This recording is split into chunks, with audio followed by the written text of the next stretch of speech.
Okay, so we're done with the cue, and this week we're going to talk about motivation. What is motivation and how you can use it to develop habits and gain success. So here we go.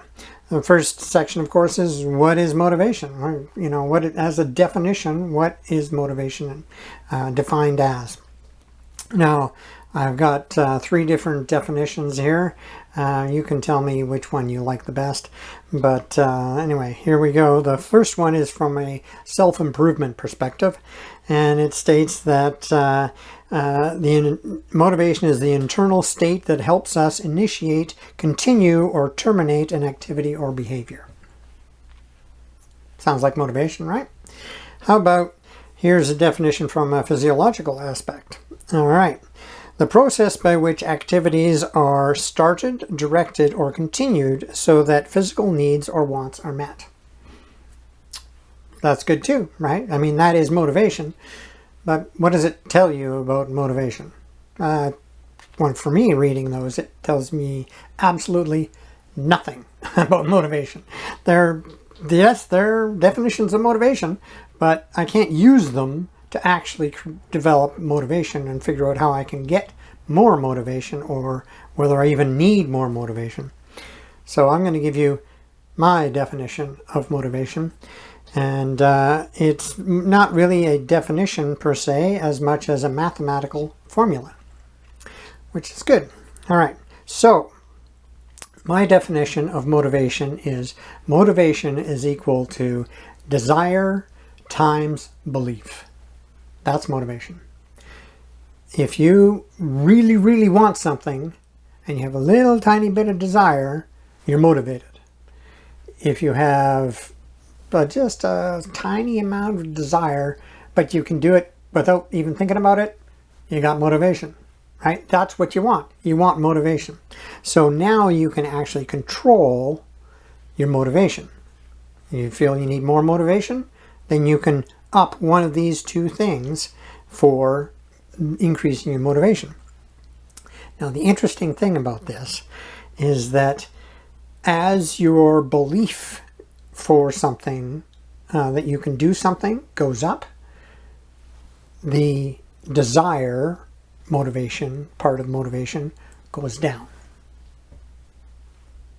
And you end up with the same amount of motivation. This is good. Most people think this is bad. You don't want to feel like you really, really want something all the time if you know how to do it easily. That is what you would call an addiction. If you have both high belief and high desire at the same time, then you're addicted. Right? Drugs, alcohol, cigarettes, shopping, gambling, all these are addictive activities because you have a high desire that you can do it and you have belief. And so, you know, if you want to get in that category with some of these things, great. But most things that you do in life, you don't want to be highly motivated all the time for it. Too much motivation is detrimental to success. You don't want too much motivation. You just get hyper-focused on something, right? One particular thing. And there's too much energy going towards that one thing, and then you crash. Because you're just too much energy. You're spending too much energy on that one thing, and you can't do anything else. You just feel unmotivated to do anything else. And then your other areas are ignored because there's no motivation for them. So, you know, life is not one thing. Life is a whole menagerie of things that you need to do on a daily basis to survive and to have a good life. And if you're super motivated on selling one particular product and you're so really good at it and you sell and sell and sell, but you get home and you're unmotivated to even say hello to your wife or partner or whatever it is, then that's a bad life, right? So you don't want to have that type of life. That's not success. So you have the ability to control the amount of motivation you have by looking at the action you want to do and determining how much you know about it, and if you need to know more about it, then you can learn more about it. You can practice it a few times, you can do it in your head, that type of thing. Or you can increase your desire for that thing. Okay, what is this action going to get me?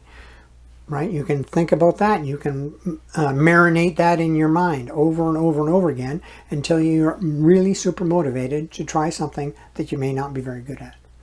And once you start doing it, and you start getting good at it, then you don't need so much desire, but your motivation will stay the same. So there you go. That's my definition of motivation. Tell me what you think. If you disagree, then great. That's a good point to talk about and consider. I'm not perfect, obviously. I try to be, but I'm definitely not perfect. So there you go. So next time in this series, we're going to talk about what's happening in your brain when you're motivated. And it might surprise you, but there's two different things that's actually going to happen in your brain depending on what type of motivation or what level of motivation you're at.